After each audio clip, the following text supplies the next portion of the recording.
All right, everyone, welcome to this daily Sidereal Astrology forecast for Wednesday, April 19th, 2017. So today we have the moon shifting into Capricorn. First half of the day, maybe still a bit spirited or open-minded, philosophical, which has been the Sagittarius energy from the past 2 days. But as we go into the second half, more of the reserved energy. Capricorn, the moon, our feelings going into a very earth sign, having to do with reserve and a sort of patience and discipline, and even feeling a bit detached as well in the process. So with that feeling, we are still in the third quarter phase, which means the sun is still in Pisces, and so we're integrating now, in this case, the reserve with the receptive, right? It's been a very watery time, very good for intuition, letting go. It's been very watery the past 2 months, but now bringing in a bit of the earth. How can we bring in a bit of this discipline, patience, pragmatism into what is, yes, a very watery, nebulous time at the moment? So with those placements, we do have Pluto going retrograde tomorrow. So he's going to be going station, slowing down here today. There could be a shift to our belief systems. And I think starting to see where we can really let go of some fears. You know, that's essentially what Pluto does. Is during the retrograde, we'll be examining what are we afraid of? What are we wanting to control and hold on to and possess and own because of the fear?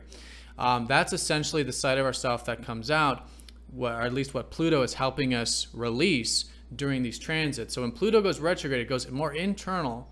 And for about the next 5 to 6 months, it'll be a good time to see where we can let go of the fear, detach, let go of that control, and that can free us up. So there could be a shift with that. And then we also have Mercury retrograde going back over the sun now.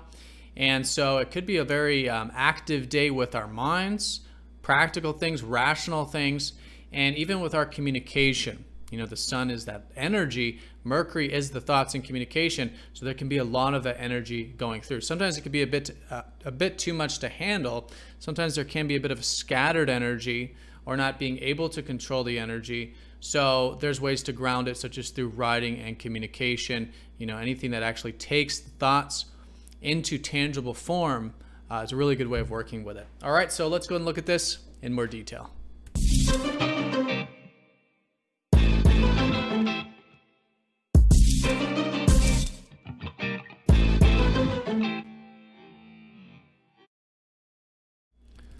All right, so the moon, first half Sagittarius, second half Capricorn, right here on the cusp. These are both, you know, signs that have to do with the overarching perspectives of life. You know, Sagittarius is more about the fire perspective, the optimism, the possibilities, the potentials, that adventurous spirit I've been talking about. But Capricorn's more about the work, right? What work does it take to actually build these long-term things, produce these long-term things, to have more structure in our life? So that's where we could be feeling, is again a bit more in that detached perspective of what can we actually be patient with, build, and have a bit of space with, so that, you know, we can, you know, put in the discipline, put in the work, put in the patience to make these things long lasting. So usually when the moon's in Capricorn, things like productive energy, like work, career, things like that can go well. But really anything that you do feel like does require discipline, it can be a great day for implementing that, with balance and moderation, of course. So yeah, very watery time. As I've been saying, we've got Mercury now going back into Pisces, going conjunct with the sun technically tomorrow, but Mercury is going to get very close to the sun. Now, mind you, as you can see here, the sun is about to shift into Aries, so a bit later in the week, we are going to be coming out of this watery time.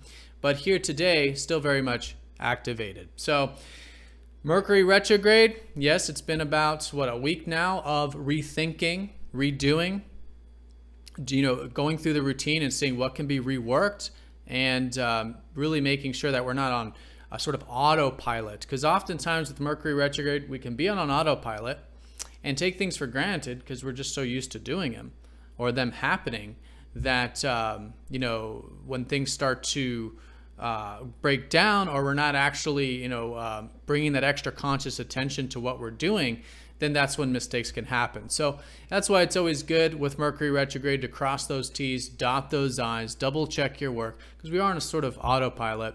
But it is a really good time for editing, really good time for actually redoing things in your life. And it's not about not doing, it's about actually doing, just making sure that you're being as flexible as possible. So I think that's going to be emphasized today because the sun could certainly activate that. As I said, the sun is giving a lot of energy behind the retrograde, behind the thinking or the automatic, thinking, the autopilot. And so it is good to ground this energy as much as possible. Usually things like writing, practical things, planning, budgeting, anything that really is taking the mind and actually putting into something tangible is a good way, especially if you are feeling a bit of the scattered energy, or there's a lot of it, or it's just hard to sort of balance.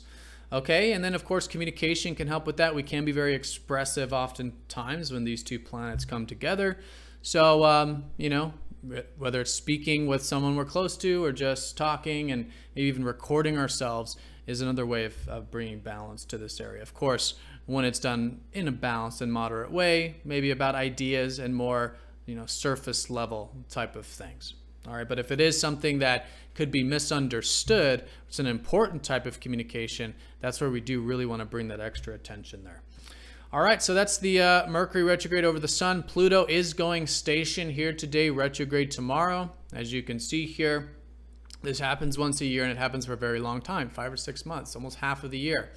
So this is a time now, over these next 5 or 6 months, to go within and see essentially what is it that we're afraid of that's preventing us from expanding our worldview, because Pluto has been in Sagittarius over the past many years, transforming our worldview, transforming our life view, the view of our own life, what's possible, what is that life path. And so there's often, with Pluto, invokes a lot of the fears, the resistance to, in this case of Sagittarius, of going along the life journey and expanding and tapping into that adventurous spirit. So that's collective. If you do want a more specific look at where Pluto is, check your weekly horoscope, which will show exactly what house this is, what area. For some of you, it's relationships. Others, it's career and, home and family, different things like that. But generally about the Sagittarius energy, about changing our belief systems, changing our perspectives about what is possible. But to do that, we do have to face fear. So as Pluto starts to slow down going into these coming months, it's really good to start to, ask yourself, where is there fear that might be leading to a form of control or wanting things to be a certain way, right? Because of the fear, there is a fear of loss. I mean, that's essentially what fear is a fear of loss. And as human beings, our natural instinct is to hold on, is to control, is to kind of make it dense, keep it, keep it from changing. So where can we detach, essentially? Most fundamentally detach from that fear.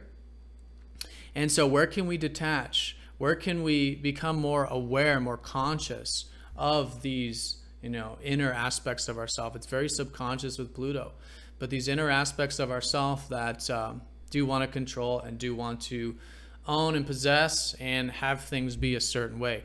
And so the more we detach, the more free we'll be. And this can be a very liberating time, actually. In fact, during the actual retrograde period, there could be this shift where we are letting some things go that are relating to that fear that then frees us up, right? Because during the retrograde, it makes it less external and more internal. So it could be a process of then freeing ourselves up from a lot of the external attachments, external fears, which gives us a 5 or 6 month period of a bit of a break. It can sometimes feel like that.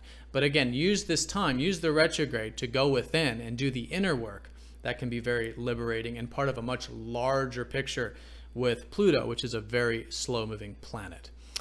All right, so that's the day generally. We do have some lunar aspects. There's the third quarter phase. It's a good part of the week to be initiating, challenging ourselves if there is anything that maybe came to you during last week's full moon If there was any insight or awareness, it's still a fantastic week of implementing, challenging ourselves, setting intentions, taking steps. There can be some confidence to take some actions, take some steps this first half of the day. We're going to have the moon trining up to Mars. So confidence can flow. A bit of motivation, drive can potentially flow. And yeah, the moon squaring up to Mercury, Mercury going over the sun, Mercury retrograde. A lot of this stuff involving the thinking and communication, I think, really does need that extra attention. If you are involved with anything like correspondence or things like that today, just making sure the communication is as clear as possible. And if it's writing, you know, contracts, things like that, crossing those T's, dotting those I's. It's not that anything bad is going to happen. It's just that this is the time where, again, we're on autopilot. There's a bit of a clash here with our emotions and our thinking with this square. And with the sun, there's just a lot of energy, which sometimes can be a bit too much for us to handle. So anything that helps balance that out, even meditation and spiritual activities, can help balance out the mind through presence, and it can help this day flow. In fact, it can be a very constructive day, as I was saying, for editing, planning, and you know, writing things down, really getting into the tangible side of things. There can even be a lot of insights, in fact, a lot of passionate insights with the sun over Mercury.